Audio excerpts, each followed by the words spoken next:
OBS has got built-in multi-streaming now as well, so if we ever did want to look at the YouTube alongside we should just like do it on YouTube at the same time. I mean, there's no reason not to. Yeah, I mean, it also potentially, given that we do such light editing, might mean that we can just publish the VOD. Yes, that's in which case. Yeah, I think we could do this more regularly if there wasn't overhead. Yeah. Having said that, when our mics crap out, it means slight more work than we would get used to, which I think is a reasonable trade-off. Yes, because it doesn't happen that often, to be fair, does it? So I'm hoping that Lucy's new setup will help because I think the past few times I edited, there were just moments where Lucy like disappeared. Right. At least from my end. Yep. And it was like, I mean, the other thing is if it works really seamlessly, regardless. I mean, if it's always one person, yes, I think we should do something. But if it's just like a couple like seconds across an hour and a half, and we don't have to do anything extra. Oh wait, I'm recording this. I care about this a lot. We always record. Are you on tape now? Yeah, exactly. Always to the highest standards, of course. So, friends, welcome to Tanked Up Podcast, all about video games and crap heroes, episode 437. I'm Ben here with Lucy. Hello, Ben. And Aadil. Hey, I definitely wrote 340 blank. Yeah. Because apparently I'm. Oh, what's the term? I don't know why. Hilarious. I forgot the term for number dyslexic. And then dyspraxic? It's a certain because that's a term generally with problem with numbers. Because it's not just is it one that the numbers is also connected to like direction and stuff as well, or is that a completely separate one? I don't know, but I do know there are levels of dyspraxia. And I just thought it was funny that my brain was like this. I was trying to say I can't remember the term for number dyslexia, and then I lost the word for dyslexia while looking for the term for number dyslexia, which is why I paused and then rambled and gave backstory. Brilliant. So I'm doing great. Perfect. I think as we all are. Lucy, new colourful, lovely, shiny magpie-esque prize that you have there. Magpie-esque? Magpie. Yeah. Magpies like shiny, bright, colourful things. Yeah, magpie attractive. Steal everything. Yes. The rainbow mic does not look like a magpie. No, you're absolutely right. It does not. Sorry, I've been editing. Marking. God, my words are gone. This is bad. I've been marking undergraduate dissertations all day. So like, where it's philosophy, it's the capstone of the degree. So like, the word choice really matters because we're dealing with concepts, so you have to unpack. And I apologize because I clearly was there in that moment. I can't even pretend like I'll stop, but I don't want to be there. Well, it's understandable. Yeah. My brain will also be fried. So you've got a rainbow like barbershop pole motif going almost. on your microphone. Can it do other things? Probably not. And this is where I was describing it just before we were on air as a cat with a pointy laser. There were, for anyone who wants to know and get nerdy about it, it's called the HyperX Quadcast 2S microphone. Okay. There's one, I think the S has to stand for shiny, surely, because I think the S is what makes it RGB. But so I went for the shiny version. Brilliant. Could have saved a bit of money and went for the dull, not lighting up version, but who doesn't? You know, Lucy, we're gamers around here. I just need you to know by visiting hyperx.com via everyone's favorite search engine, DuckDuckGo, because I am actively de-Googling myself, but boy, and I'm doing the like when an account email comes into my Gmail, if I'm not rammed busy, I transfer it. because otherwise it's like a task that seems impossible. Mm. It's actually I don't know if I'm sure I've mentioned this before, but like that's how I used to cull/curate my Facebook friends list when that mattered. At some point, it became 1,000+ people. I just stopped caring. Which was when I went on Facebook and it told me it was people's birthdays, I would judge not them, but like our connection, we'll say. And if I didn't feel like wishing them happy birthday, I would defriend them because if I'm not willing to spend On their birthday. Yep. Well, Wow. That's Happy it's not like motherfucking some of them birthday. know. Like, yeah. So what, from their perspective? Someone's there just like, oh, it's No, my, no. I hope he remembers, you know. Yeah, like, but my point is, years, I this was is one never day. going to message them. So Yeah, if they this is were terrible. but my no, you have to understand. The point is, no, you can't message everyone on their birthday. So if I didn't unfriend them, I would still have this crazy mess of a list, right? But they still wouldn't get the happy birthday from me. So if they were waiting for it, they still wouldn't get it. I'm just using that marker as a way of making my life and probably theirs easier. You don't know if they wanted it or not. Maybe that's what. Oh, I didn't claim to know. I'm saying no matter what, they weren't getting the message. And instead of just leaving it for me to then have to deal with the next year. You didn't wish me happy birthday this year, so I get it. I did in Discord, didn't I? No. Oh, damn. I'm an asshole. I didn't unfriend you, though. It's coming. Hold on, let me just... It's coming. Yeah, so it's just like, you know, so it doesn't... So it's like, okay, that coldness doesn't really surprise that approach died several years ago. Yeah. Whether they're your friend or not, it's like, somehow we got there from your shiny mic. What I was going to say is, from DuckDuckGo, I clicked on the product page, and the various thumbnail pictures on a white background show all kinds of patterns. It's programmable. You could do some nonsense. And I'm just saying, you should do some nonsense. I should, but I also should not. We could have the tank I mean, to be honest, spinning around as you record. I wonder how customizable it is. Or like the Matrix, like. Oh, that would be cool. Oh. Yeah, the real question is, if you probably have to install their software, which is, but I wonder if there's probably someone on Git who's hacked the API, and you can put whatever you want. Probably not. Yeah, just. But I will say some of the other things, at least on the product pictures, show it like a depth and darkness of color that I feel like that rainbow could be more contrasty and it would pop more. Or it might just be the camera, but it looks quite kind of like very white. It's not. I think it's the camera. Yeah. Okay. But yeah, this like I do that with like the keyboard, like it's a Razer keyboard, and it's like, you know, there are like Reddit threads like dedicated to like, let's make Christmas themed ones. And just download it. It's like, I have a Christmas theme. Nice. You know. So yeah, it's probably the same for this. But yeah, it was between this and the Blue Yeti. It seemed like it just edged the Blue Yeti. Okay. Just slightly. So that's this lighter. Brilliant. That's for shiny. Good. Good. Let's enjoy your microphone whilst we enjoy some beers. Should we open some beers? I'm staring at it all. Yeah. I should move Lucy's picture to be under the camera so it looks like I'm making eye contact. I was like, I'll have it in frame this podcast, but try and like maneuver it. So did you guys ever do that in the good old Zoom days where you like put your browser window when you were like on a chat with like a huge group chat of family or friends? You put your browser window with like social media or whatever you were like actually doing right at the middle of the screen so that you were staring intently down the middle, or is that just me? No, I don't think I did. No. No. Because I don't do that during the recording of this episode, just to be clear.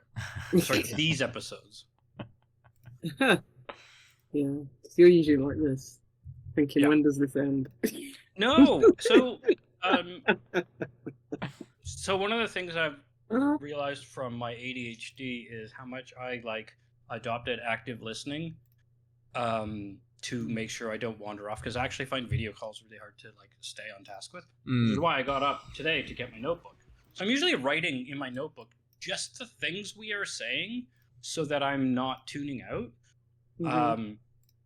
so often it's not even like including the name of the game unless I'm editing, and some usually not even then I end up having to scrub the episode. But just to like, tune in. Yeah, I mean, if we ever go on long tangents, it's a good way to be like, oh yeah, Absolutely. there was this thing that I wanted to ask about. Yeah. Very much. Yeah. Very much. I'm nowhere near as prepared as you two. So well, to pull us back in, Lucy, Yeah, please do. what are you going to be drinking this evening? Me? Yes, you. An alcoholic beer. Yes. Is it a From Wiper and Wiper and True? True. Yeah. It is indeed. Oh, I should have grabbed my Wiper and True from the fridge.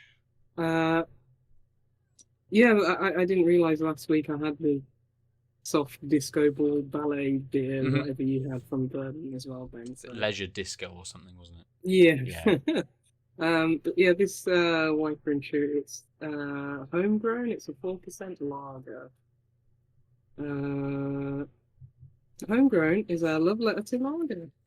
This modern classic pours a clear golden colour and has a light, bright flavour profile for the ultimately easy drinking beer. That's it. Nice. I don't usually tell you what goes in the beer on Wiper and True. Brilliant. But yeah. What was it, homegrown or home? Homegrown, yeah. Yeah. Perfect. Aadil, Yeah. what are you drinking tonight? I'm drinking a beer I didn't expect to get. Okay. Because speaking of being distracted during the podcast, during the last episode when you had the Flock and Beak Threads 3, or was it 4? 4 I had. Yeah, I was curious whether I could, because you didn't get to do the weird fucking thing. Yep, right? the mixing. So I was curious. Oh, I'm coming to Bristol, and so is Lucy for the Craft Beer Festival. I wonder if I could grab both from somewhere. So I did a quick DuckDuckGo, and I found a shop in Glasgow, and I looked, and they had a really great selection. So I got a couple Tempests, a couple Tartaruses, a couple other things that I just don't see often or at all in Durham, and of course the 2 Flock and Beak Threads. Brilliant.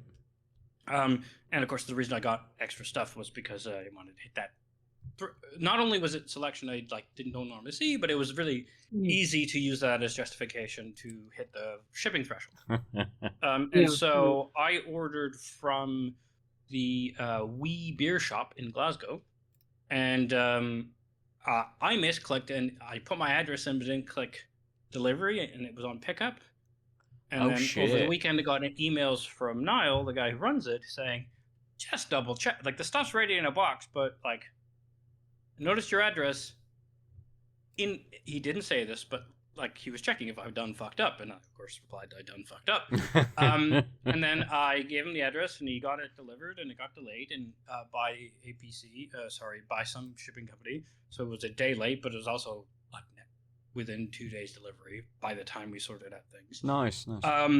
And he updated me every step, and then when I cracked the thing open, he just threw an extra beer in.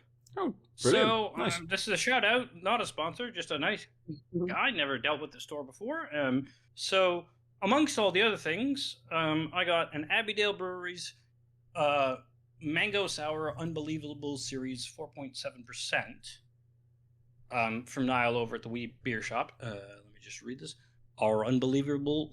Our Unbeliever series covers all things sour, from subtle and tart to face scrunching and lip smacking. We've dropped the pH but ramped up the flavor with carefully selected fruits, herbs, hops, and more.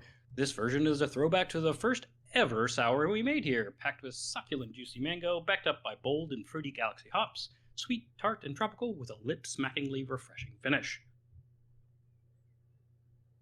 I'm going to crack this open. It's just nice when people are just overly, really attentive and kind in a way that they really don't have to. I caused more work, and then the delivery company caused more work for this order, but obviously that was post. But he's just you ordered 10 beer, have an 11th, or whatever the number was. Yeah, sure. That's nice. That's very nice. It's always good when you get that nice little surprise as well. As a nice little surprise, I'm going to drink a stout this evening, a coffee stout. Because I think at the moment it's the only beer around the corner that I haven't had. But it's from Arbor, and it is called Tiramibru. It is a 6% coffee stout. It's a collaboration with Bristol Radical Roasters. So, inspired by our favourite Italian dessert, this luxurious coffee stout was brewed in collaboration with Radical Roasters. They ground a unique blend of Wild Thing and Mio Fazenda beans for this special creation. And that's all I got. And it's 6%. So I will get cracking. So I've got a nice pint of that to sit with this evening. Oh, yes, because it's Arbor, isn't it? Say that again, Luce, sorry. Because it's Arbor, isn't it? Nice Yes. pint, Yes. down. Absolutely. We'll roll back round, Lucy. Homegrown, how is it? Yeah. Already had a sip because it just smelled so nice. It smelled like just like freshly baked bread dough. You know, getting all that malty goodness. Getting a bit of bubblegum, a bit of banana. Yeah, it's straw coloured, pale bells. What you'd expect, looking like a lager. But yeah, it smells really good. It's very, very clear. Yeah, it's a slightly yeah. Mm-hmm. You got the perfect kind of light there now from the microphone to be able to just put the beer in front of to see exactly how opaque or translucent it is. But yeah, those bready notes just come through so well in the taste, like, you know, like just toast. Good old toast in the morning. Have this instead. But yeah, getting that banana, that clove, bit of peach, bit of apricot as well in the taste. It's just a very good beer. It's crisp. As I say, it's just rounded off really nicely. You know, like the malted notes with like that, with the bread and the like the biscuit. It's really good. Nice. It's just a really well made lager. There's nothing. It's a lager. There's nothing, you know, different about it. They just made a very good one, you know. But it's got a decent amount of body.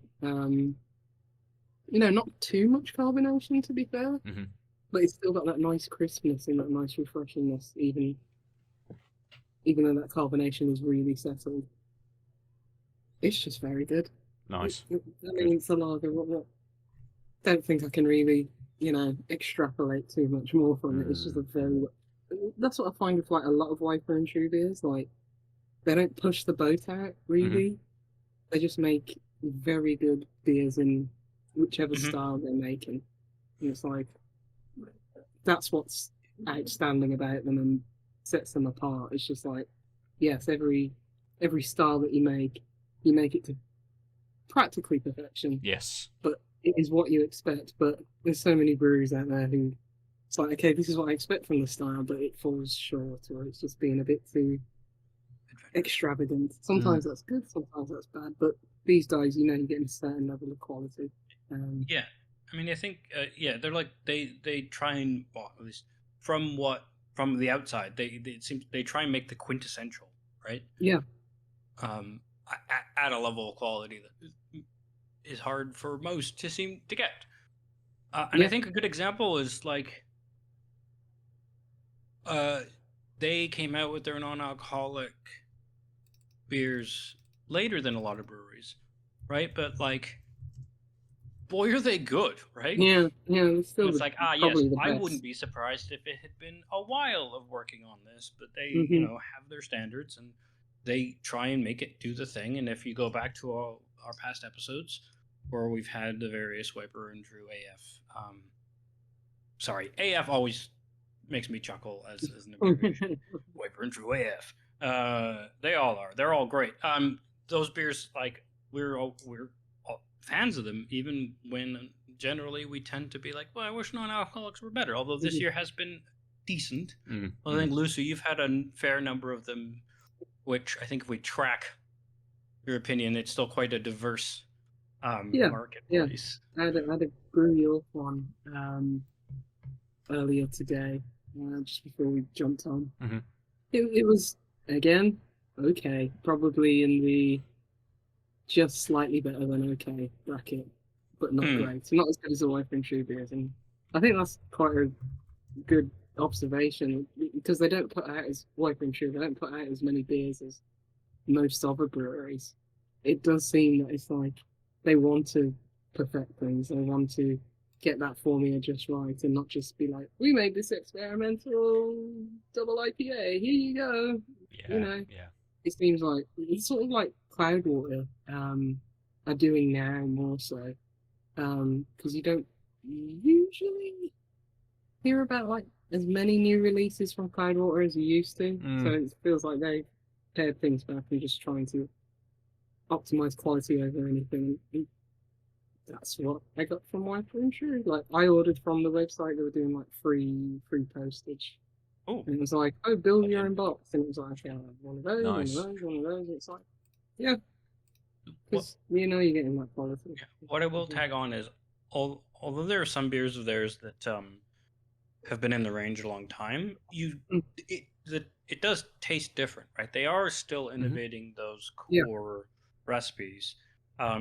It's never disappointing, and I mean, when I want to mention like if I want to mention a brewery which like it has nuance to their beers and subtlety, that I just reach for Wiper and True. And so like you can tell the changes if you've had enough of a beer and it's been a minute or whatever. But again, it's not like they're vastly changing things. They're incremental, and maybe it's just difference in it's adjusting to different ingredients available at different times. But it doesn't taste so different than the other ranges. Like, they're not experimenting with their core pale ale. They're just not sitting on their laurels. They're constantly, presumably, like, oh, we learned from this last batch of blah that if we just do this little thing, let's see what happens. And so there's like some variance, which is good, because that is in fact part of the world. Yeah. And just one quick other note, like I was talking about the carbonation, how there's not much there. And as I say, that's not a bad thing, because it doesn't give, a lot of lagers can be a bit gassy and a bit bubbly, whereas this is just so smooth on like the palate, and just, just even after in the aftertaste, it's just so smooth and not pillowy. Usually reserve that for like our double IPAs, but it's very smooth. Yeah, nice. Beautiful. Aadil, we'll come to you then for the Abbeydale. So it smells like a thick mango juice, like not like quite as like strong, but like the notes of it is getting a little of the sour, a little almost dankness, but the first hit is just this like almost mango pulp kind of quality to the nose, but again, not like I'm putting my nose right next to a pulpy mango juice where it's like quite strong. I'm curious about that slight dankness. It poured with maybe a finger of head that settled reasonably quickly. It's as always with my lighting, it's more orangey in person than it appears up on camera.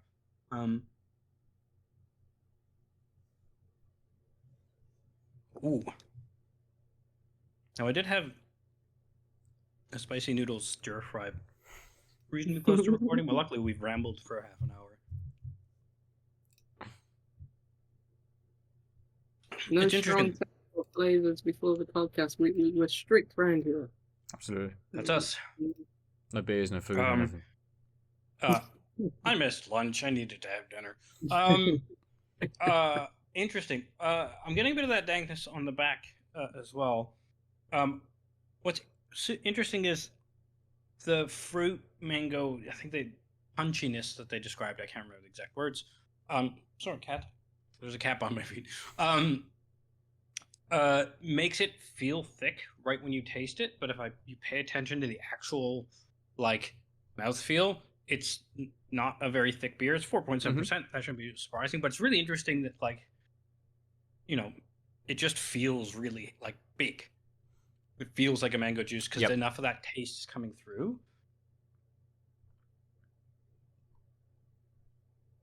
I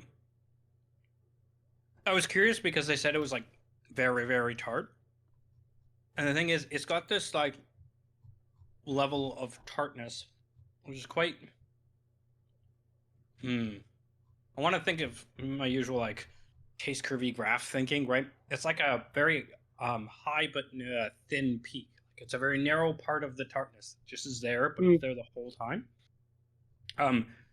Which is good because in the beginning of the taste, when you're getting that that bigger mango taste, it's there, slightly complementing, mostly just not in the way. And then as the mango fades, you get this lovely tartness. Again, this like, I don't know how to describe it. It's not like a citrus, like scrunch your face up, like pinpoint of lemon. It's just this, it's this tartness that's there. It's present, and it helps round out that like mango-y, more sweet tropical main taste. And it starts to fall a bit afterwards, and then what's left is a hoppy, bitter aftertaste, which is great because it tastes like a beer. Like the usual suspects when they do sours that are much more fruit forward, you tend to have finishes which are good, but like we sometimes call them, it doesn't really like taste like a beer. And I think this like hoppy undertone that again is probably there the whole time, but it's just like just strong enough that it has a long finish, but doesn't sort of get in the way of the other couple of tastes that sort of have their moment. Which means actually, it's quite a long finish, like almost like a minute. I'm still kind of tasting it, which means that like if I'm in the mood for a beer, I could reach for this and then sip it slowly because I just want that beer taste for a while. And but I'm also getting this lovely tart, fruity thing. And again, it's not. They say, I think the flavor text made it seem like it was like punch you in the face, but it's not. Yeah. Like it's just full. That's the word I'm looking for. Like it's a full mango taste without being like mango. It just right. And so when that starts to fade, you get this lovely tartness, which is still a bit there at the top of my mouth that I'm only noticing because that bitter hoppy finish is finally finished. And now I kind of want to have all of them again, so I'll probably have another sip. But it's really good. I don't know if I've ever had one of Abbeydale's sours before, and it's clearly a series, if you believe it or not. He says, Unbeliever series. I'm reading the tin. You probably don't remember. I'm gonna have to seek out more of these. And I'm now kind of sad I didn't get to have the first version of this because this is it's such a well-crafted beer. They said it's like a callback to their original one. I'm curious to how if I had to taste it, it'd be a neat A/B over time of how they figured out their sours. But I will say they figured them out. This is really good, and it's still a beer, which I really like. I do. I very much. Sorry. It's the Abbeydale Mango Sour Unbelievable series, and it's only 4.7%. I assume it's unbelievable.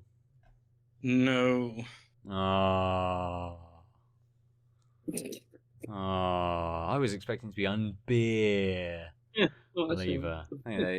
Throw it in. It makes sense. Abbeydale, Oh, they're in Sheffield. The slight religion sort of take on the name and stuff. Unbeer. Lever. I just sat there. It's just sat there.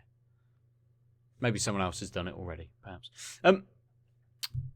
People who have done things before, Arbor, they've done lots of things. And we have had plenty of tiramisu style coffee stouts through the years on the podcast. I don't think I've had one from Arbor before. Maybe someone like Wiper and True. I've had like a tiramisu stout or something like that from before. I think there is another Bristol brewery, not New Bristol, who do their big flavour kind of beers and stouts kind of around the winter sort of time. But this when the can cracked, the smell was lovely, just full of dark chocolate, roasted sort of notes. It was incredibly carbonated. I poured from the tin. It was just bubbles. Absolutely ages. That's obviously dissipated now. And as you would expect with a stout, it's like tar A little bit wetter, maybe, as you're sort of looking at it. Not quite as viscous. Moves around the glass quite nicely. What was the ABV? Sorry, you're tasting. 6%. And as soon as my nose goes near that glass, you're just hit with that smell. Absolutely, it's just pungent. It's absolutely coming off this beer, and the flavour matches with that smell very, very nicely. So this is a little bit warmer. I've only had it in the fridge for a couple of hours before, so it's maybe about 8, maybe 9 degrees, a little bit warmer. But it's very, very nice. Getting a lot of roasted coffee notes. Getting a little bit of dark chocolate in there. There's almost no...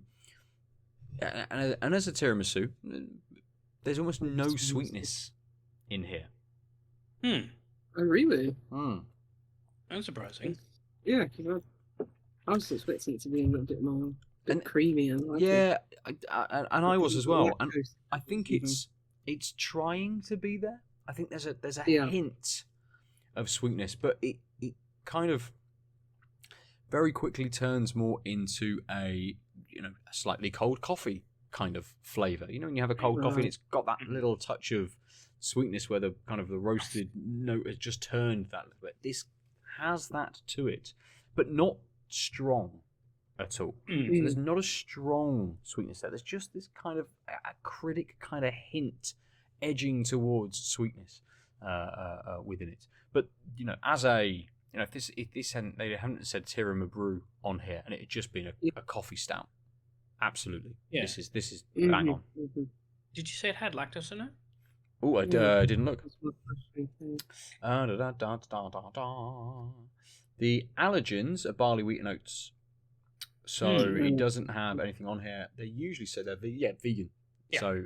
So I'm wondering if that more and more breweries are doing the vegan thing. So lactose, unless it's needed, is being issued. And I'm wondering if this is one of those things where, had it been made with lactose, it would taste much more like the dessert, but they adapted it to not need it, and that's why it's being a bit more coffee. And that's why we should forget the vegans and just make tiramisu. I personally would rather egg yolks and mascarpone and everything in it. So in everything, doesn't matter what it is. Yeah. Add it to the boil, don't matter. See how it turns out. Brilliant. Not sure that would have gone quite as well in my risotto this evening, but it may have. Cool. There's not much to say about that. I think I'll let it sit and let it linger for a little bit, see if that flavour develops at all. But just a nice start to my beer this evening. But let's jump in. You're getting ink everywhere already. I refilled my refillable felt tip pen. He's trying to tell us that Death Stranding 2 is out soon, I think that's what he's trying to say. No, and I don't understand how it's possible given the seals that it has leaked everywhere, but it also leaked. I'm not right-handed. Are you not? I don't know where this came from. I don't know how my pointer finger on my dominant hand is covered in black. Maybe you just learned that you're ambidextrous today. Oh. I didn't notice. I mean, I'm so spacey. I could have not noticed I was writing with my other hand. I wonder if it actually maybe it was just the pen itself was dirty because I picked it up with this hand. Maybe. This is how people write. And that's it. Just games, video games, video game news, video game culture. What does anyone want to talk about tonight? I've played nothing. I have some things to discuss. I played something. I played something today. Oh, really? Today? Okay. Today. And I played it because it took about half an hour of my time. Oh, nice. It is. I'm gonna have to alt tab over. I'm sorry. What was the name of this video game? It's a Warhammer game. Oh. Warhammer. Oh, I think I know what this is. Is there lots of typing to do? There's a typing Warhammer game? Yes, there is. It's Warhammer 40,000, Boltgun, Words of Vengeance. I was listening to a podcast. I think it was Giant Bomb. They're still around? They almost weren't, and then they were. Yeah, I thought that. Anyway. Yeah, too much. I listen to the Giant Bombcast because it's like it's on like a day. Where is it? It's Tuesday, and it's like, oh, it's 5 o'clock. Usually just finish work. I'll put this on in the background whilst I'm making dinner. So, so I don't usually listen to podcasts, but that's on my rotation currently. But yeah, it's basically typing of the dead, but in the Warhammer Boltgun universe. Yeah. It's only like 3 levels because it's ostensibly a demo that is getting you to wishlist the Boltgun game. I think there's a second one coming out. There is, yeah, it's just announced. Yeah. Yeah. I don't even know what a Boltgun is. It's gun that fires bolts. it's like a Doom-alike, isn't it? Boltgun. Yeah. It's basically a boomer shooter, the Boltgun games. It looks cool. It's like, pixel art. It's harkening back to that style. I played it. It's hard. The health pickups. Is it hard? Yeah, it's hard. Do you know who the developer is? Made by Friends of Rock Digital here in Bristol. Yeah. Sorry, I just obviously was all tabbed away onto Steam. It was like, oh, Warhol. I don't know much about Brewmaster, the brew Yes. game Yes. that we all tried. That I actually am now curious about what the finished product looked like. I don't know much about Warhammer, but I know that they make like pretty decent offshoots of it seems like a property that is just given to everyone. It's like, do what you want with it. So it's like, it's super interesting, like the history of that, because for years they just gave the license away to whoever would make a game, and one or two of them kind of hit, like Dawn of War, which was an RTS kind of strategy game, and I played fucking tons of that in my first year of uni, and a few other games, obviously Space Marine, and obviously they had the success of Space Marine 2 kind of last year, and a few of these games have really, really hit, and I as an old Warhammer fantasy battle player, which is now called Warhammer Age of Sigmar, and painter of Warhammer rather than player these days. I didn't realise that 40k was their, like Games Workshop, the company that owns Warhammer. 40k is their predominant property. It's the most popular one. It's what they sell fucking everything on, which is why you get tons of 40k video games like Space Marine, like Boltgun, like Dawn of War, those kinds of things. But they just had, I can't remember what they call it. They call it Skulls, Warhammer Skulls, which is their yearly showcase of games. And they did just announce Boltgun 2 with a bunch of other games as well. So. Neat. Yeah, because I played Steam Library, the Warhammer 40,000, Shoot Us, Blood and Teeth. Oh yes, which is like a side-scrolling, just like a Metal Slug, made by let's have a look, Rogueside. They made the Gunscore and Cannoli. Yes. I really enjoyed. So yeah, it's like a lot of cool things going on with the Warhammer franchise, and if Henry Cavill likes it, then he'll need to like it. But yeah, this is basically a demo, and it's a marketing gimmick to, strike up interest for Boltgun 2, because at the end of the game, which is only probably about 12 minutes, across 3 levels, the last thing that you type is wishlist Boltgun 2 on Steam or something like that. It's like, okay, that's pretty hard. That's good. But yeah, and it's I played on the medium difficulty, which wasn't hard, because basically it's like an on rails tour through like some of these levels that I imagine might be in Boltgun 2, maybe not complete copy, mirror image of it, but giving you a sense of what the levels might be like.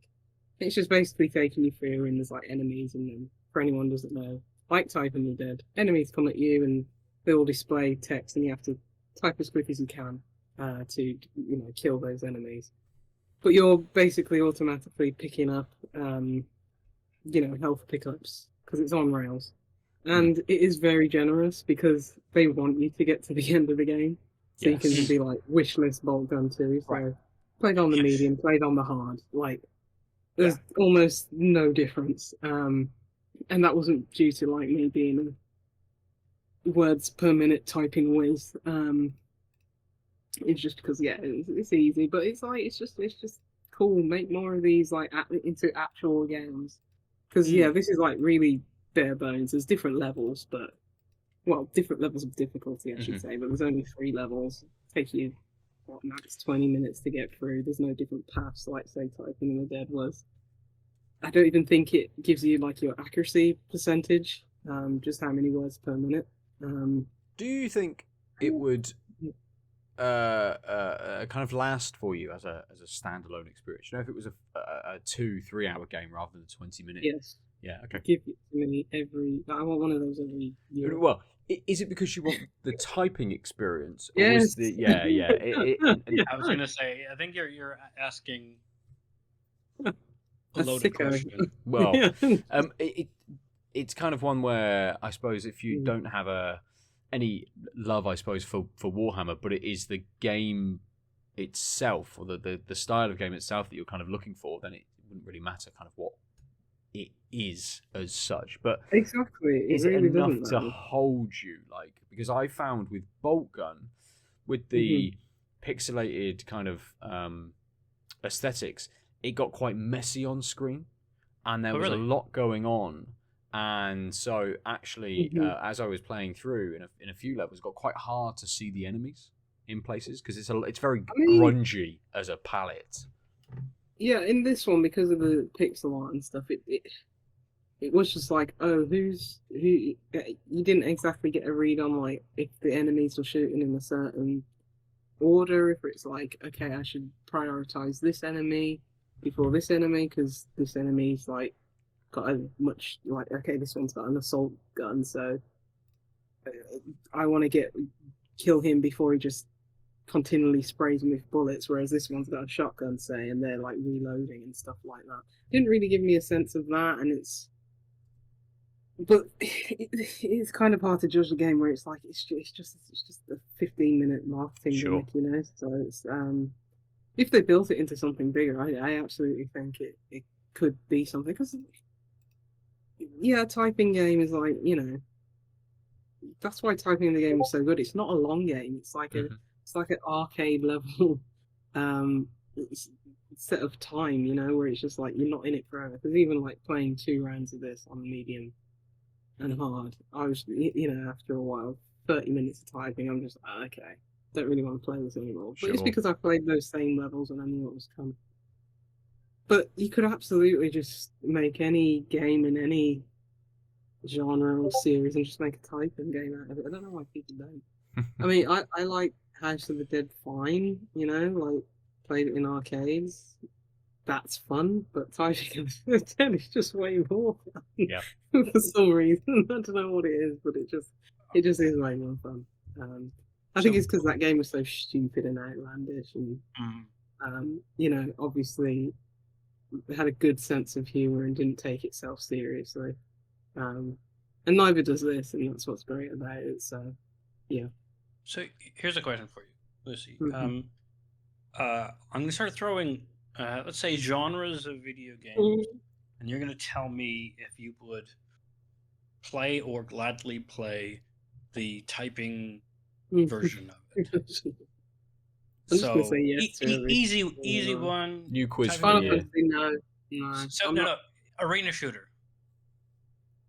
Yeah. Battle Royale. Yeah. Let's say standard COD-like FPS. Driving game. Live service FPS. Yeah, driving game would be awesome. Like you take corners and you have to touch. Otherwise, you just like spin out if you don't get the word right. What about like a live service COD sort of game? So persistent. I'm thinking how you'd get the live service in it, because there are like typing games that you can like play against other people. And yeah. like, online and stuff. I mean, what was that? Was it Battle Royale? That was awesome. Oh yeah. I was addicted to that. Yeah, give me that. Give me Right. that. Yeah. So what about one of those games where so I'm thinking like you can like upgrade your like mechanical keyboard and stuff is e-match, right? But what if they were like pay to play, pay to win, so you could get faster response times Oh, by unlocking gotcha based skin keyboard? no, thank you. No. But what if you could look like Nicki Minaj when you did it? Yeah. Sold. Mate, I can work in Except if marketing. it wasn't Nicki Minaj and it was Tina Turner, like I always say. but it's you're Yeah. going back to Tina Diaper. like.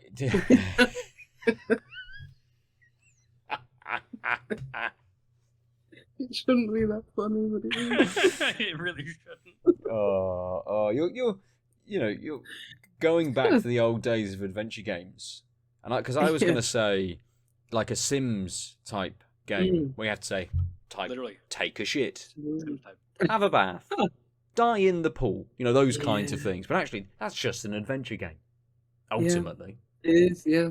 Oh, but It's would it be one of definitely- those? Would it be like a classic adventure game where you're like have to figure out some really nonsense thing? But yeah, no puzzles, no Mm. puzzles. You just got to keep your No, sim no, alive. the puzzles are just so still esoteric, and you have to get the right thing. To be honest, something like this, except that had like hard goals, that's the type of like thing that generative AI large language models would be good at, Mm. right? I'm talking old school Infocom pure text game. Yeah. The current reasoning, right, where you still, so there's like a goal puzzle that's like seeded into the prompt, but it will respond to whatever the fuck you say, so you just like leave the right room, go across the world, and you still don't know what you're trying to do, and you just get totally Yeah, lost. That's the thing. I like the rigidity of like Yeah, obviously. those old Yeah, sorry. school games where it's just like you have to figure it out, like an AI just bending to every whim that you have. Oh Which is, yeah, that feedback loop that it just feeds you what you want to hear. It's like yeah. oh I yeah. don't- This was my dig at the technology because it will. Mhm. It is just predictive, right? They're based on trying to see what you want to hear, and the U could be the developer's prompt, but ultimately it doesn't have structure, right? Having said that, using one of those to like populate the text in a game where you just need generic description of scene, I don't think is terrible if it wasn't based on Yeah. having to World coach the building and electrical stuff like that. property of people, Yeah. right? And then just give it the guardrails and actually Yeah. puzzle element of it. That makes sense. Yeah. Yeah, I mean, I think one of the things that's lost in this discussion of AI and why it will like solve everything, including video games, because it could just make things on the fly, is just the underestimation of people's want and enjoyment of purposefully designed structure.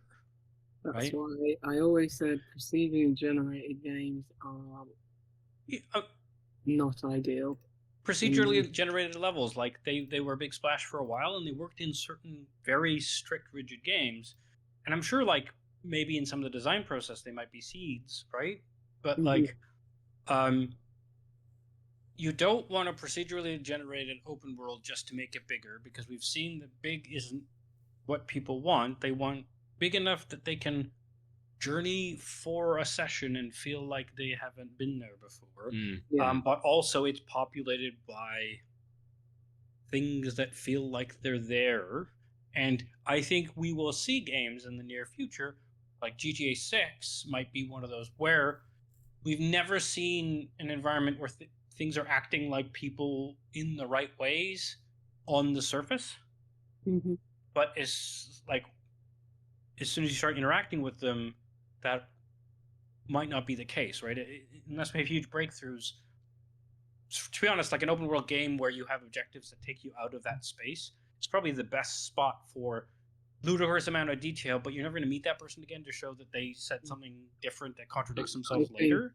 Even right? AI cannot contend with like the randomness of Floridians. Like, I don't think anyone can be like, okay, these people are too weird. We should not train the AI on this type of person because they are unhinged. So Jesus, RFK Jr. is that's how just the Skynet fucking comes along. Oh jeez. template for your Yeah. fucking AI Yeah. model. Yeah. Anyway, Yes. One thing I did want to ask Lucy, kind of whilst it's on Rails, are you just typing like shoot or fire or those kinds of things? Because I assume it's still the same kind of thing. You know, you're a space marine with a gun, moving around shooting demons or guardsmen or whoever. It's the short little sentences, and every now and then it throws in what I assume is Warhammer speak, or like Glampius the Corinthian or something like this. And it's just like, okay. Just a shout for the Emperor a lot. Yes. Yeah. Okay. There's a lot of Emperor writing. Yep. Yeah, well, which brings more challenge. It's good that they throw like stuff like that in. Like there would just be absolute nonsense like word lettuce, not lettuce. Going back to the trust last week, word salad, really, like in Typing the Dead, where it's just like, just funny little like sentences and things that just really didn't make any sense. And it's just like, but yeah, you don't have to follow the punctuation or make any spaces or anything fair. like that. Fair. Yeah, that's quite good. It was fun. Nice. It's fun. I like when stupid things like this happen, like stupid little marketing gimmicks, and yeah, it's good. I did see shows that a series that is healthy enough where they're able to do it. Well, and I would imagine that it sold quite well because I saw Cryptmaster has come out with a new update as well, which is either out sort of right now or in the the coming kind of weeks, where they've expanded on a couple of bits.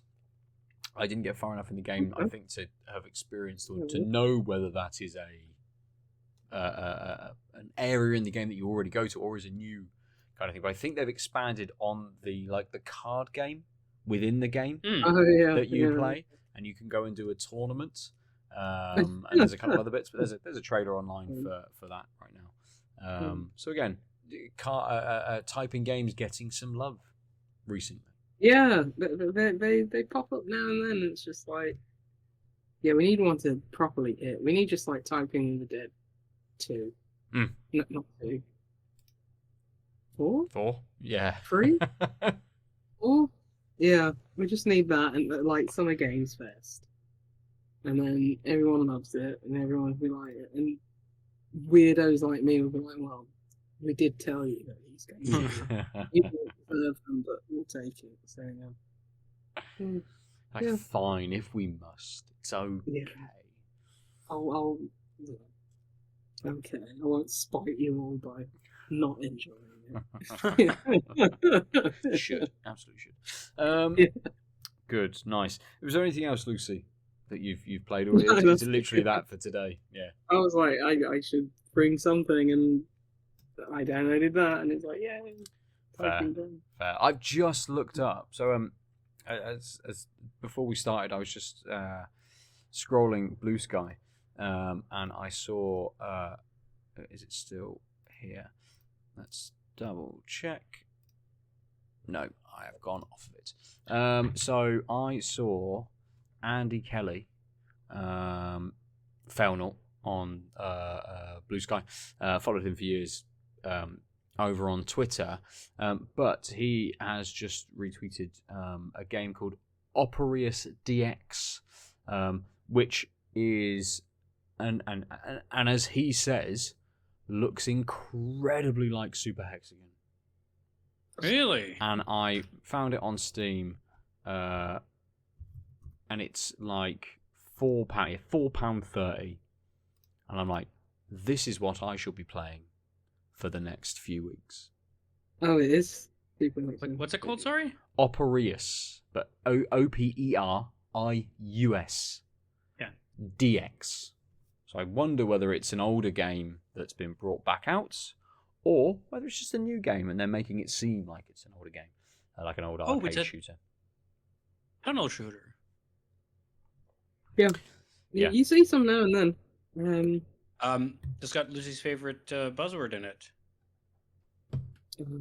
Pixel? Blast off into Operius DX, a high-speed arcade shooter where you navigate twisting polygonal tunnels, battle waves of enemies, and confront formidable bosses in an endless amount of procedurally generated levels.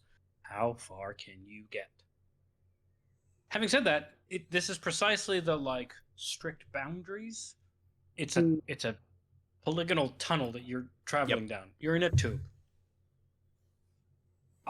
I don't know how turns do or how obstacles come to differentiate. I'm assuming with some you can give structures such that the procedurally generated increases in difficulty and is not impossible because it's a very strict small space. But we can hear that from Ben in the coming weeks, I guess.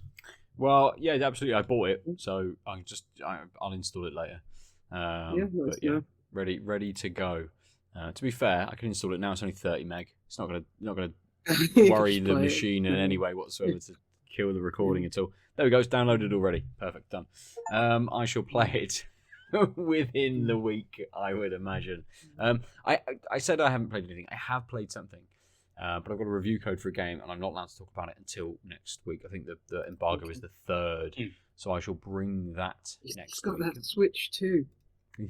Yeah, when's that? Is that the end of next week that comes out? That's next week. Yeah, the 5th of June, I think. Is that next week? Yes, yeah, 5th of June would be Thursday. Yeah.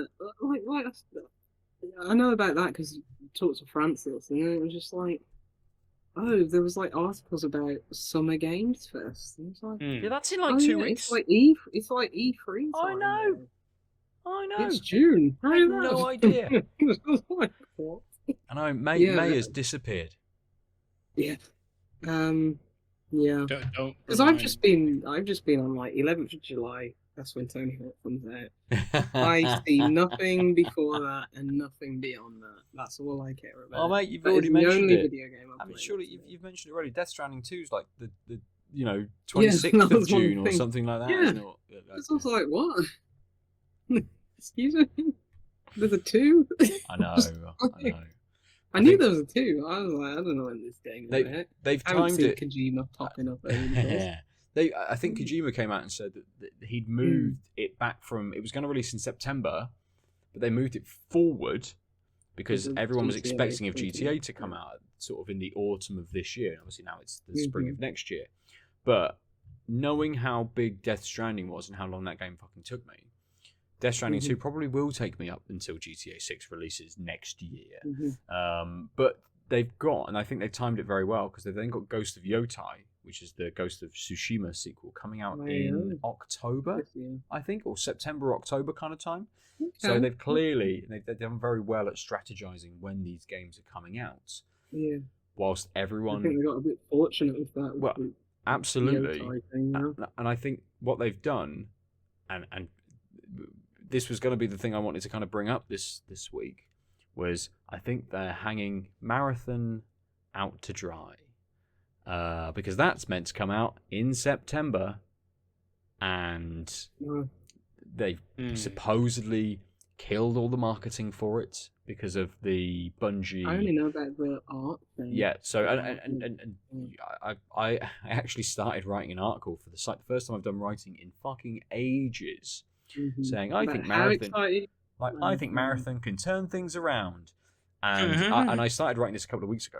Right, before Bungie came out and said, yes, actually, one of our previous artists did steal essentially this art, and this is on us. This is our fault. And I'm like, right, rewrite it.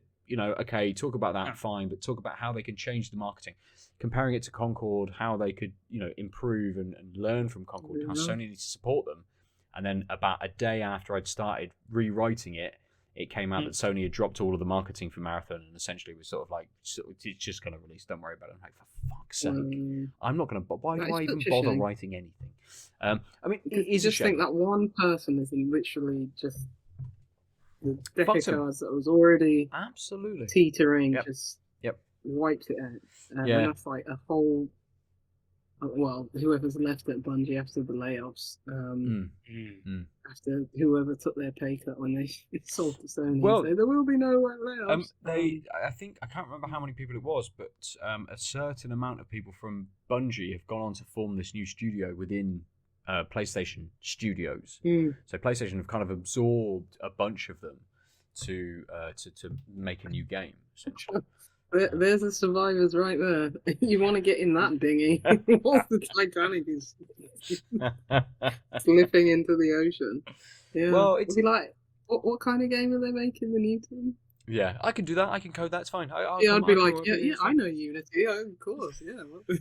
It's like you're part of the marketing department. But I study, Yeah, I'm sorry. Yeah, Unity, the way we bring all our customers together. Like you program the proprietary engine here at Bungie. It's like, yeah, but I know everything. Don't worry about it. I'll just come over there. It's okay. It's fine. Yeah. Do you need someone to make the coffee? Yeah. Literally, just turn up with one of these for everybody. Like, it tastes like coffee. It's fine. Just crack on. Don't worry about it. But the thing is that you'd assume Bungie will always be fine because they know how to make games that feel good to play. And they've lasted this long. They've lasted so long, going from partner to partner, developer, publisher to publisher. Yep. You'd think, because that was the whole thing about Destiny and Halo. Like, I don't care about those stupid space games, but I can't deny that they feel good to play. Absolutely. So Marathon should realistically be good to play. So they'll have at least that basis. And all the reports that came out from, they did a big junket with YouTubers and Twitch streamers and people who play not necessarily just extraction shooters but FPSs and those kinds of things. And a lot of the reports from these people were like, this feels good. It feels like a good game. Yeah. I think it's going to come down a lot to balance because it's a PvP/PvE game. So. In my article that I started writing, I started comparing it to something like the Dark Zone, which was a really good experience within the division for the same kind of extraction shooter type genre. And I that's one game that kind of got that balance really, really well. And I think if they can nail that with the feel that Bungie give their games, this will be a very smooth, very nice feeling game. It'll be tense. It's going to ramp up as an extraction shooter. Of course, it's going to do that. But, trying to pull people from the battle royale kind of space, trying to pull people from the FPS kind of space. There's a lot of potential customers, let's say, a lot of potential players out there for something like Marathon, but killing the marketing. Destiny style. Absolutely. You'd expect Destiny had a lot of marketing. Very much, and has now with Destiny 2 been going, which is now free on PS Plus. Actually, it's one of the PS Plus games this month. With the majority of it unlocked for people to be able to go and experience. But I expected Marathon to get buses, billboards, all sorts of stuff over the next couple of months. At least if I was going to bet on any September. of their any of Sony's great idea to go all live service with all their games. This is the one that I'd bet on.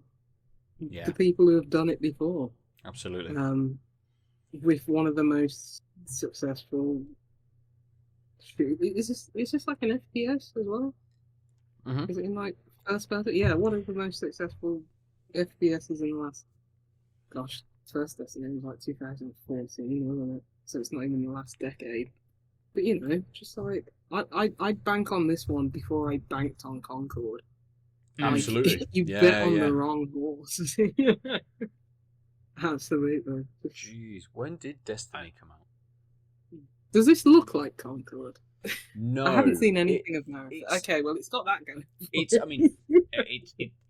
to do with colour palette. It's greens and purples. It's that kind of popping, slightly sci-fi green and purple and orange, really colourful kind of aesthetic to it.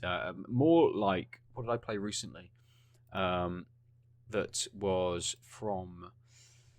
Oh shit, is that in my library still? I think what they should do what's is the Hyperlight Drifter game. A Highlight Yeah. Breaker. Yeah, right. You get an Yeah, extraction game. right. Looks a little bit like that in terms of the Yeah. colour saturation and the popping of the colours and Yeah. things like that. It's But it's alright. it kind of like when you watch videos of it, it actually looks a bit more like Apex Legends, more than kind of other sort of game, more so than Destiny or anything like that. So I think again they're trying to pull from such a wide berth of people, which is great because obviously you want to make it broad, but how friendly is an extraction shooter really when you're like, I've got a 30-minute game in front of me and I might get 25 minutes in and get popped, whereas Warzone in COD, I've got potentially a 15-minute game in front of me and sure I might get popped in 5 minutes and then I just jump straight back in and I haven't lost anything. And the whole point of an extraction shooter is that there is this constant push and pull of the progression because you've done shit and you lose all of your stuff. So I think I have a genius idea, and I think yes, instead of scrapping all the marketing, they should pivot and rename it Snickers. And just run with that, and then they just release it alongside a never little know. text adventure called Milky Way, and then just some other small demo called Mars or something like that. Just, that would be pretty good though.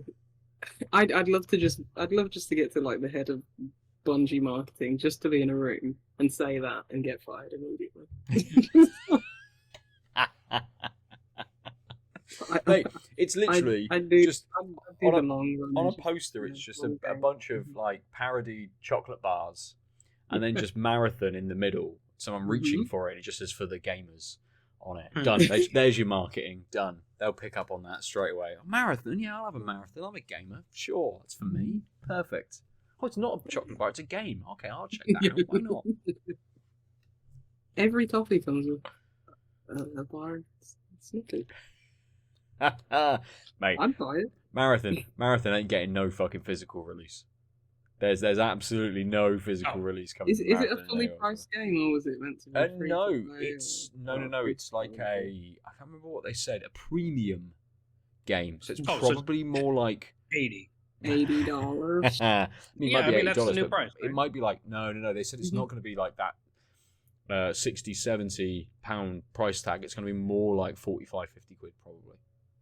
So it's kind of dropping down. It's not like what you would think of maybe like 30 quid of being a mid-range kind of game. Now it might be a bit more than that, but it's not going to be right up towards that. PS Plus. Put it on launch it on PS Plus. Is it multi-platform or is it PlayStation only? No, it's PlayStation only. It might be PC, I didn't know that. actually. It might be PC as well. Yeah, because I was going to say that's going to fail then if it's. I mean, actually, to be fair, it might be multi-platform. It might have been one of those games that they were kind of releasing or makes putting sense. together before PlayStation took them over. Potentially, I would imagine it is. I'll give it to all the PlayStation nerds for free and then charge $40 on PC and see what happens. Let's have a look. I'm on their website. Just get word of mouth out. Wasn't that what they were going to do for Concord? Yeah. Someone's parking sensor is incredibly loud outside. I've got the window. It's so fucking hot. I'm on their website and I can see nowhere that tells me where it is releasing. Here we go. Coming to Steam, PlayStation 5 and Xbox Series XS with full cross-play and cross-save on September 23rd. No, they're brilliant. Good. Get it in front of everybody. Absolutely. Yeah. And I think they would be smart now to pivot this and, as you say, put it on PS Plus. Get more people on PlayStation playing it because FBC Firebreak, which is the new multiplayer game from Remedy. Oh, right.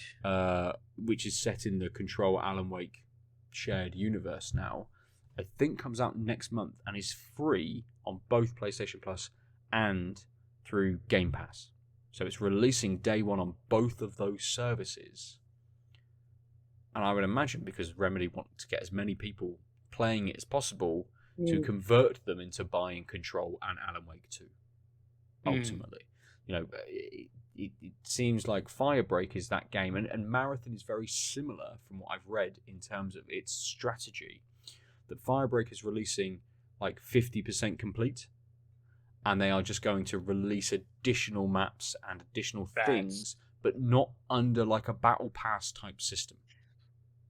right? So it's not pay It's free 30 quid for the game content. and then have to pay £10 every month or pay £30 for the update. It's just, here's the game. You will just get updates as they release. And Marathon was going to do something very similar. Yes, you pay that initial hit for the game, but the Marathon was releasing, I think, with something like 3 maps, one of which they'd shown, and something like 6, I can't remember what they call them, runners or operatives or something, but heroes, essentially, with more to potentially follow. And I think from what I'd read, Marathon were going to do a similar kind of thing where they just like, here is the new character for everyone to play. You bought the game, here it is, don't worry about it. It's not like a battle pass type thing, and which is great. I like that move. I like the fact that they aren't like, we're going to lock a new play style behind, having to purchase it. Or something. I think the industry has just fully moved past that model, like when Call of Duty used to do it. But it's like, no, we're just going to have a battle pass and get your skins and make way more money off that than charging people every 3 months an extra £10 for the additional maps and split like the user base. You just be like, no, new maps always free for everybody. Just maybe throw us a few bucks for some skins now and then. Yeah, battle pass. Absolutely, and it's how games like Apex Legends runs, right? I don't think they might have a battle pass, but I don't think maps and those kinds of things are locked behind that kind of pay element to it.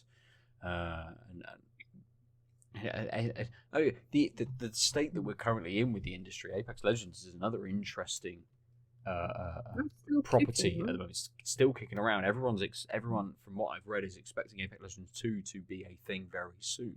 But no, let's not do that. Let's just make Titanfall. But they've not, because EA have literally kind of come out and they've cancelled 2 Respawn games very recently.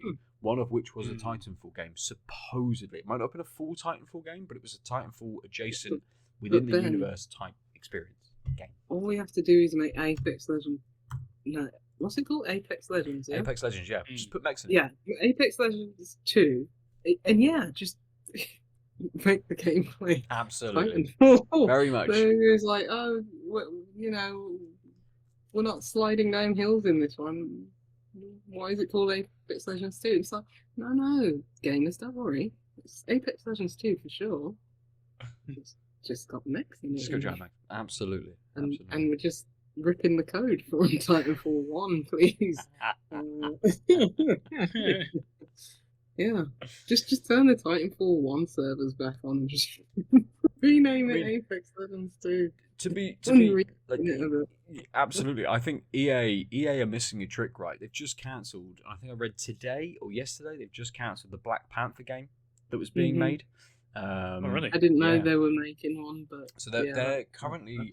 I think I read they were currently making 4 Marvel games. One was Black Panther, which they've cancelled, and they're still going forward with the 3 other games, which haven't been announced. Oh, there's an Iron Man game I think they're making, actually. Well, of course the ethnic would be on the shopping block. Absolutely, of course, absolutely.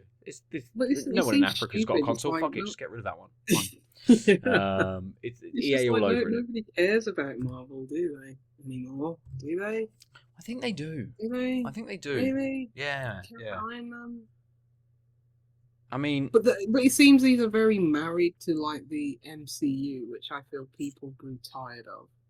Something like Spider-Man or Wolverine, people still have a lot of affinity for those characters because I don't think they were grounded. Yeah, I can't remember what the game's called, but it's the Amy Hennig penned one that's coming out, which is set in like World War II, which has got Captain America and a previous Black Panther and stuff in it. No idea. Don't worry, that'll be cancelled. That's not EA. I don't think that's EA, to be fair. It'll still be cancelled. Yeah, probably. But it's like EA, who clearly are setting their model out on a live service system. That is what they want to make them. Even though Jedi Survivor or whatever it's called did incredibly well, they are. I think again, as you say, Lucy, just turn the Titanfall servers back on. Charge people £1 a month. And people will fucking pay that shit. People are like £1 a month to go back and play Titanfall. They earn $1 billion. I would, or pay £1 a month and you get an experience which is both Titanfall and Titanfall 2. It's all just fucking merged into one fucking thing now. Like it's we kind of reneged the COD way of doing things these days, where it's kind of the hub, and we probably talked 7 years ago about COD moving to this kind of system, and they have, but actually kind of makes sense for that kind of game. And it kind of makes sense for EA to sort of be like, let's follow in that footsteps and be like, this is a legacy title or whatever the fuck you want to call it, and be like, we're just going to have some dedicated servers running for people to be able to play these things. To fund that, we need you all to pay £1-2 a month. Perfect, done. Yeah, like people will jump on that. It's just sad, isn't it? Like, and just the way things are. Like, I didn't want to play Titanfall 2 online because they overcomplicated things. It's like the original game was just people complained about it being bare bones, and it was like, no, that's what's great about it. It's got a great foundation. The gameplay concept is just perfect. It was very revolutionary and new at the time, like nothing else, that was on the market. And it was simple. It wasn't like you have a billion guns and a billion skins and everything. That's why it's like, oh, people still want to play the earlier Call of Duties, the earlier Battlefronts, the Quake. You know what I mean? It's just like, that's why people like these things, because they're simple. And then, obviously I'm old, and I'm not the majority, and the kids like, well, this is ironic, shiny things, so, I don't know. But yeah, I find it sad as an old woman. Oh dear. You're not that old, Lucy. I feel it. To be fair, when I think about the video games industry as it is, I feel it. It's like, who cares? Who wants the shiny skins? When is EA? Or not EA? Not EA, fucking hell. EA's on my head now. E3. When is not E3 happening? 2 weeks' time? 3 weeks' time? Literally chatted with someone. Summer Games Fest. It's literally next week. What, next week, or is it this Sunday? Or like, is it? No, this Sunday would be this week, Lucy. Yeah, I know, but like because I think it's like E3 the show. It was like on the expo floor. So I was wondering if there was like a showcase this Sunday, and then you have to. Man, I've had to search 3 different things to try and find an article about Summer Game Fest. But I'm on Eurogamer. Summer Game Fest 2025 will happen. Let's have a look. Scroll down there. Friday, 6th of June. So the accessibility that the Laura Kate Dale put together kind of show, and others showcase is first. Summer Games Fest is on Friday the 6th at 10 p.m. Ooh, Day of the Devs. That's always Day of the Devs, and then Devolver are always the best two. Oh, but those are on. Oh, that's very late. Yeah, I'm not watching those. I watch those. That's midnight. Yeah, no. That's a Saturday morning thing. Yeah, Devolver. Is this Devolver? Oh, if you go to the actual site, you can add to calendar. That's good. Oh. Wholesome, direct, women-led games, mate. Latin American game showcase. Yep. Southeast Asian games. I mean, it's great because, like, just even if some people are like, oh Christ, I left the stream on, they might just roll into the Latin American game showcase and see something cool. It's just like, it's good that it's interesting that with all of these, Xbox is still having a showcase, and the Outer Worlds 2 Direct. I guess is it all like a direct? Is it all pre-recorded? I have no idea. I imagine the Keighley one might be live. I would think the Keighley one's probably live. Yes. But the Xbox one, why would you ever have that? anything but pre-recorded. I'm not sure if this is a typo on Eurogamer, but they've said for Summer Games Fest, this is the big one, hosted by Jeff Keighley. The Summer Game Fest 2025 opening showcase will last 4 hours, not 4 hours. 4 hours. And I don't know whether they've just mistyped that, and it will be 4 hours, but it lasts per day. Yeah. You know what? I'll watch that because I've always enjoyed E3. It's obviously lost its luster now. It's not E3. Mm-hmm. And since lots of companies used to just like drop out, and it was literally only like Xbox and doing something. Yeah. But yeah, I'll watch it. I would imagine we'll get a Nintendo Direct maybe a couple of weeks later, something like that, or a PlayStation State of Play a couple of weeks later.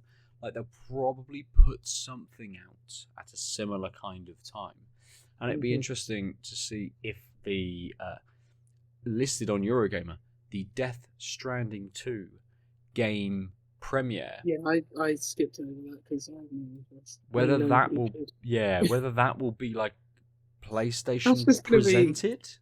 That's going to be Kojima and Keighley just making it for like 2 hours. Conan O'Brien just stood in the background, just watching them. Just fucking go for it. Timothy Chalamet just sat on a chair in the front, like just all of these absurd people. They played the game Clickholding. No, sorry, Clickholding.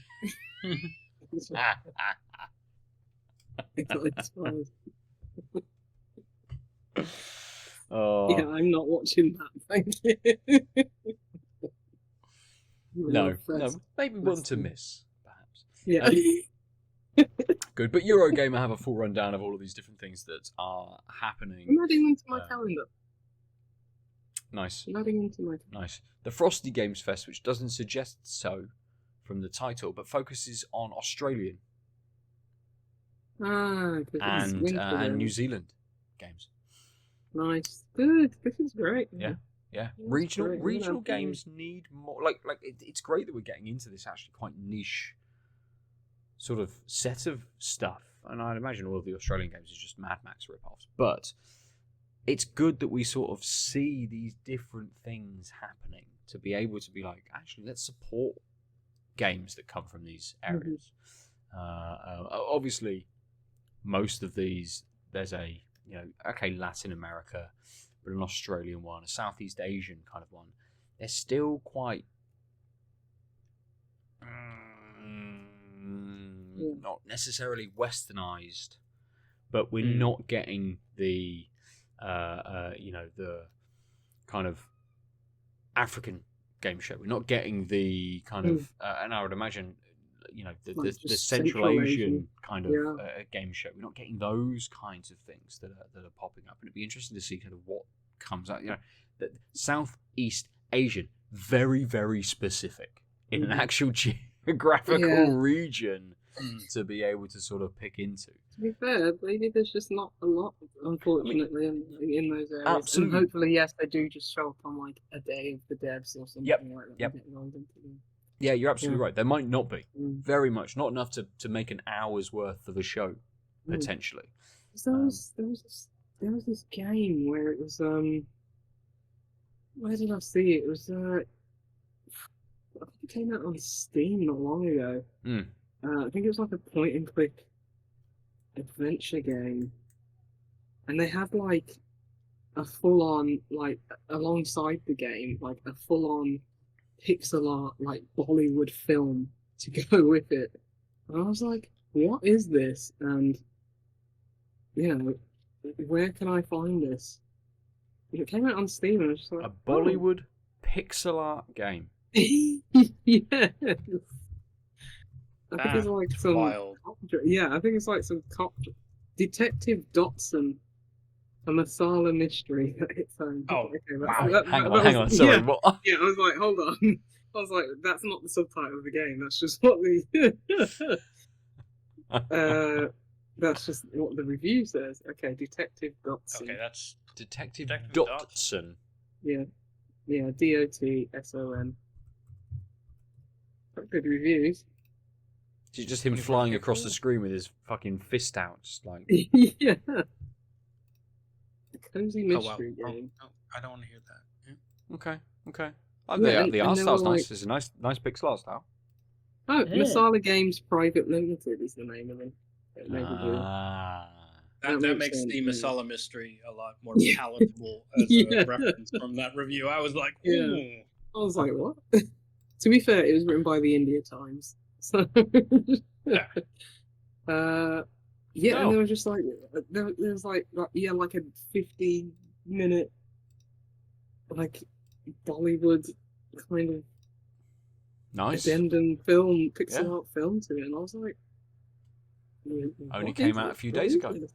Yeah. Wow, April 24th, right? Yeah. A month ago. Oh, Yeah. a month ago. Yes, Few you're right. days It was ago. like, it brings you, it's the 30th of May somehow. The Jesus fuck. Christ. It does say on Steam it's similar to games I played, Toem and Arbor. So who knows how detective-y it kind of gets, I suppose. Well, or whether online, it's more it's similar to pop about. Duck Detective. Okay. Yeah. Which might be a bit easier. I mean, that Mine new says Duck- Duck Detective Duck and Little Detective Kitty game. Big City. They're indie games. I was like, what, indie what, game. what are the tags that are being pulled on Puzzles, here? Yeah. Adventure, yeah. Yeah. Yeah, that needed. Frog Detective 1, The Haunted Island. Duck Detective 2 is came out recently. Yes, it did. I want to get into that. I was going to say I did almost expect you to mention it this evening, Lucy. Yeah, I haven't picked it up yet. Mm. I'll definitely buy it. Played the demo. They're just fun little games. Nice. Case Curse of the Golden Idol. The second DLC dropped as well. I didn't know that. Oh, yeah. So yeah, I mean, if I'm gonna play a video game, which is unlikely, that's the most likely. Yeah, a couple hours, not a big time sink. Brilliant. Good. I mean, I bought the Rise Battle Pass, whatever they call Is it, it Detective Rise? Pass, so that I wouldn't ever have to worry. So whenever I remember to open it, it'll be like, you have this thing now. I haven't actually started that game, which I might do this weekend if I. I thought you had, or is it Ben? I played all of the first one, including all the DLC, in like very short order. And then this game came out, and I purchased it, but didn't. I knew it would eat time when I didn't want to have time yet. And then, as you do when you're in your 40s, I plumb forgot. Who am I kidding? I've been forgetting about games I've bought since I was 12. That's not true. At 12, there were sufficiently few games I've bought. Mm-hmm. Well, that's a worrying sign. If you forgot them when you were 12. Considering, yes, there were not many. Yeah. Was it you, Ben, who played it on Netflix? No, I was going to try and play it on Netflix, but I didn't actually get around to it because you essentially sort of I know when you were talking about it, you were kind of saying, actually, this it would feel much better with a mouse to play, and it kind of just put me off even trying it on my phone. Yeah, it's well worth the money. It's great. Good. Guys, tell me not to look at the new Surface laptops. Those new ones? Was that 11s? No, 11 was 10 last. Pros? The ones that came out that didn't have a number were the 11s, right? When they rebranded as just Surface. Ah, because I've been looking at Studios more, Studio 2s lately. Yeah. I didn't even somehow I missed that this came out. In early this month. I mean, the one thing I will say is, I mean, I replaced my tablet with the Surface Pro 11, which was the first available Copilot thing. And basically, I paid for an NPU that even Microsoft doesn't seem to have any software that can actually tackle it outside of some pretty crappy image generation. At least when I looked at it in like November, December. So the thing I would say is Copilot designed. So it is a I didn't know what Snapdragon. the hell that meant. Yeah. It's a I just thought Snapdragon it's like processor, so it'll have great battery life, but also you're paying a premium for the fact that it can do AI crap that you're never going to use. Yeah.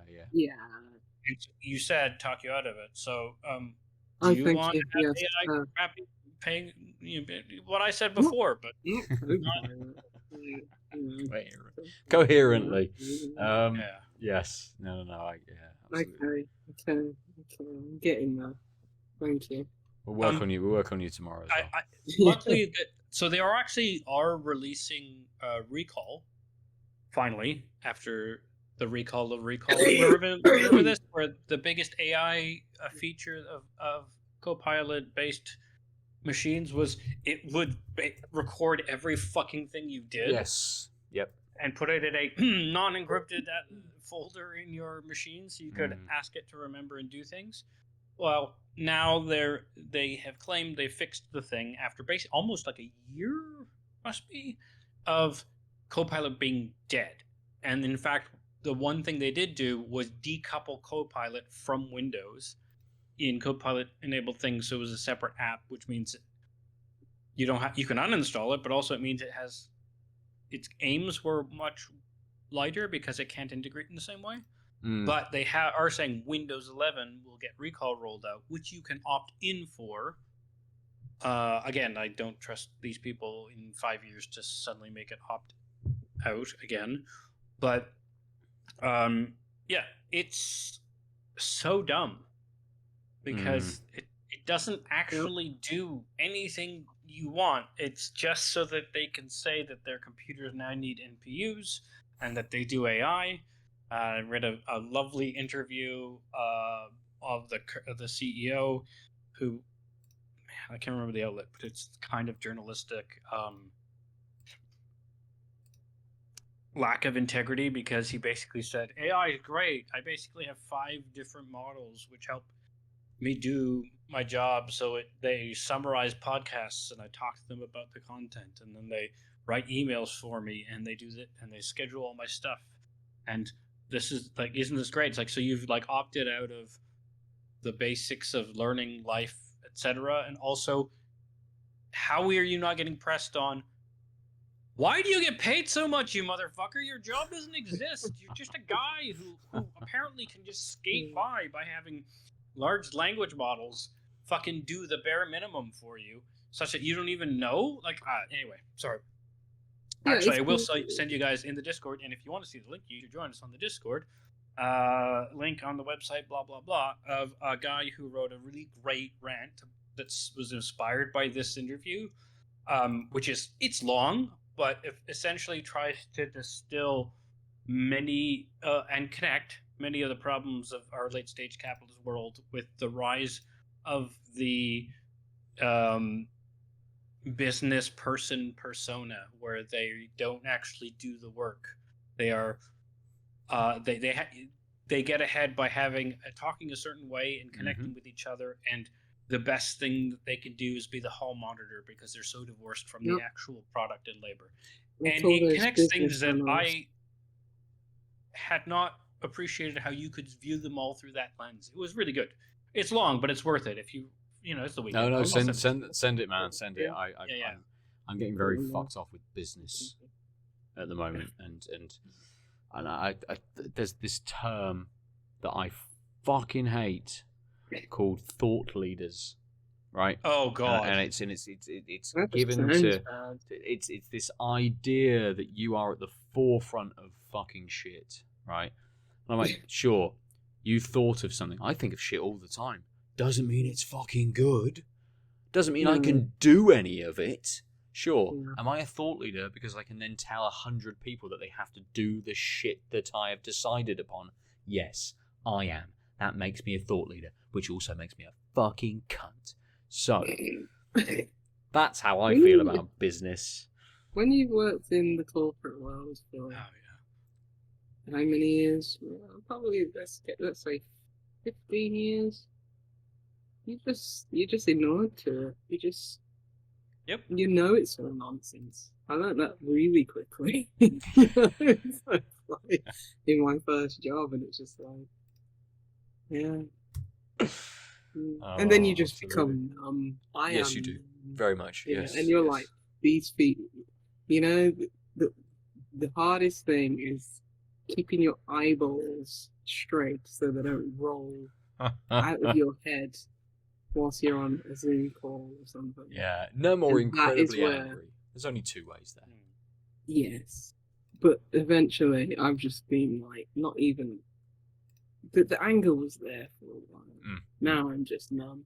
I was just like, yeah, sure. You just nod. Fair. And just like, okay, just as long as you leave me alone, I will inflate your ego. That's fine. I will say that my naivete when I quit the IT corporate world for going back to academia, because I thought, universities, academia, research would be like different. Sure as hell not. Not when all the leadership is business people. We're people turning into business people. Yep. But I might have to deal with that because I live in this world that we live in. But I'm kind of glad that I changed topics, even if it was a mistake thinking that I could avoid this, because he says, while his university is in crisis and laying off people, blah, blah, blah. But like the work is can be more fulfilling, although there are moments, right? Because there is some autonomy, and at the end of the day, especially with teaching, I can actually affect people and the way they view this terrible hellscape. If only to call it the terrible hellscape, even when I'm describing mathematical functions. Because it turns out you kind of have to. They'll be better for it. They will. Yeah. Absolutely. I hope so. Think that, it's surprising even people at university lack critical thinking. So, if you at least teach them that. Well, and universities are run, as you say, they're like business type people. And I had this conversation with a friend the other day, who's also a lecturer, and essentially saying, with all of the cuts that are happening and all these kinds of things, deans aren't taking fucking cuts to their wages. Yes. Higher management aren't taking cuts to their wages. And sure, cuts to their wages wouldn't make much of an impact into the budget, but at least it would show a fucking reasonable level of solidarity with everyone that fucking works for them. And cool. My £150,000 a year salary, I'm cutting by £20,000. Great. That's a bit of money back into the system. Amazing to be able to pay for a little bit extra. Perfect. But everyone thinks, cool. A good move. We agree slightly more with your stance on things. But they don't want to do that because they'll be off on another job in fucking 2 years' time. Oh, no, but that's the thing they say, but a lot of them don't actually leave because it's so cushy. I mean, if you rise high enough, your house gets paid for, and you're making more than £150,000 a year. And the thing is, if you went down to a reasonable salary, that's like the people like at Durham, for example, allegedly, they cut £15 million pounds worth of staff in professional services via voluntary severance to try and catch up the shortfall that we hit this year. But like that, a lot of these people, because it's professional staff, they aren't making a lot of money. Like professors make reasonable money, all considered things. But if they got £14 million out of the professional staff, most of the PS staff are making less than 50, right? Like less than 30. So you going down to £100,000 from 275 is literally like 7 jobs. Well, sure, if it's that big of a jump, right? But that's my point. Is like it's not even just a show of solidarity. If you take a actual cut to a normal wage for what you're doing, they couldn't do it. They're used to that lifestyle. Well, I mean, the problem is that their mortgage requires them to blah blah blah. Yeah, like everyone has a stable price or income level, and the problem is if we pay people sufficiently enough for long enough, they can't easily squeeze out, even if they wanted to. But obviously, and that's not even counting the getting used to it, right? But I do think that it's a cop-out to say we don't have to bear any of the burden, especially when some of this stuff arguably could have been foreseen and was not sufficiently pivoted for. Like, no, we pay these people more because they're supposed to be the leadership to help navigate the place, especially when we lose government funding through austerity and we have to rely on international students. And the writing has been on the wall for ages that if something happened, we can't afford to run. Mm-hmm. I just so why are you getting 200? Thing that just perplexes me. Where did all this money go? Like, you probably got like two. As a student, you get like 2 lessons a week, right? Just like, right. So, but like where did all this student? So a few things. So like 40 years ago, we didn't need so much infrastructure, electronic IT infrastructure, to run a university. But when universities had to give everyone email, when that was expensive to build up, etc., and then now there's got to be people who maintain all the tech in the rooms and the servers and the training. But look at schools do that. So that's one part of like the bloat of service staff, professional services, and of course, in order to manage this growing area, you end up getting a layer of middle management to do all the work on the spreadsheets. And if that's not well automated or designed or fixed, then you need to hire a second body because now the on-paper process takes a lot more time because you aren't having systems linked. Not only that, but like the management layers have bloated and were bloated when I was in university back when, oh man, the worst is realizing that. So students, it's 2025, right? So how old are you in the UK when you start university? 18. 18, yeah. So I started university in 2001, which means that people I teach weren't born when I started university. Mm-hmm. That's fucking wild. Anyways, so like the management layer bloats, and then because of the way management works, you want to consolidate power, and then some of the ways to do that is to put stuff that you actually have to do under an underling and make a layer, and that's been going on for a long time. And so a lot of money has to go to paying for these people and their benefits, their pensions, etc. But then the conservatives come and they start cutting funding to universities. Yeah. And that's well, it wasn't even the conservatives, right? This is the big thing, 2010, right, in the UK, where suddenly we aren't going to pay for universities. Instead, we're going to charge tuition, but give people loans. Lib right? Dems and Tories. Yeah, Lib Dems and the Tories. And so that's where all the money disappeared to, is the government cut them off. But then since 2010, up until this year, tuition hasn't raised, but how much has inflation raised? Which means every year the universities were losing money unless they could recruit more, but of course they can't grow that much bigger, so you have to do the swappy swap, where you take in more international students who have uncapped funding and try and make random programs to entice people to do masters, because those are uncapped as well. And uncapped international students, double uncapped. And that's why I have a job, because Durham has this interdisciplinary Masters of Data Science, and that is literally philosophy put itself as integral to that program, and it pays for a surprising amount of the department, even though it's one module. And we've got 3 hires out of that association and money flow. But I'll just say that without the international students, yes, they wouldn't exist, and it's quite funny how we let's just say turn a blind eye to where that money is coming from. Yeah, but so the problem is, like, there isn't a solution. Blanket.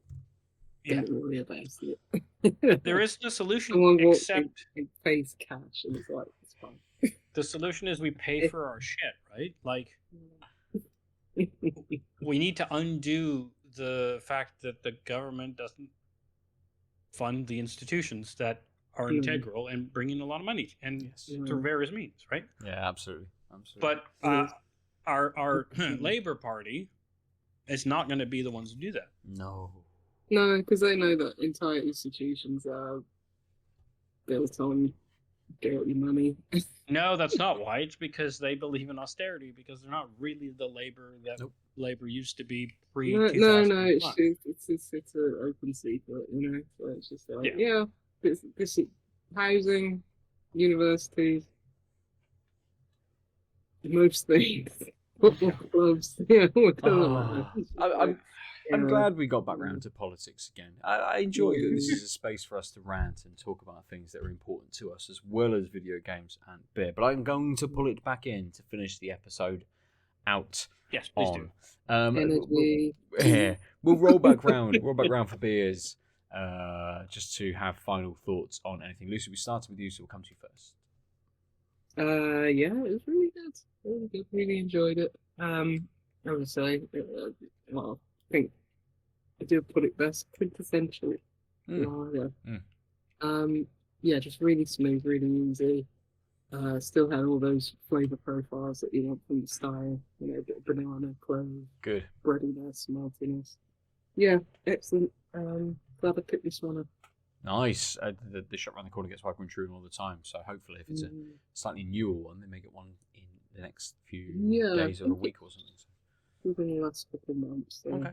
Hopefully she's still cool. On their website. Something green on the front. Was it like a cactus or a lamppost or something? Yeah, a pretty little cactus. Nice, cool. I love the. Good. A potted cactus, in fact.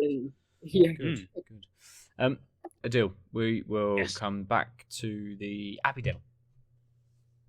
It was great. I think the dankness evened out a bit, which was good because it's like the hoppy bittering finish was a little softer by the end, and the like tropical slight fruitiness, not sweetness but fruitiness, kind of pulled into more of the finish, so it just tasted more well-rounded by the end.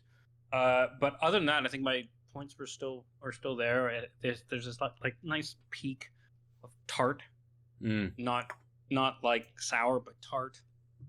That is a peak because it kind of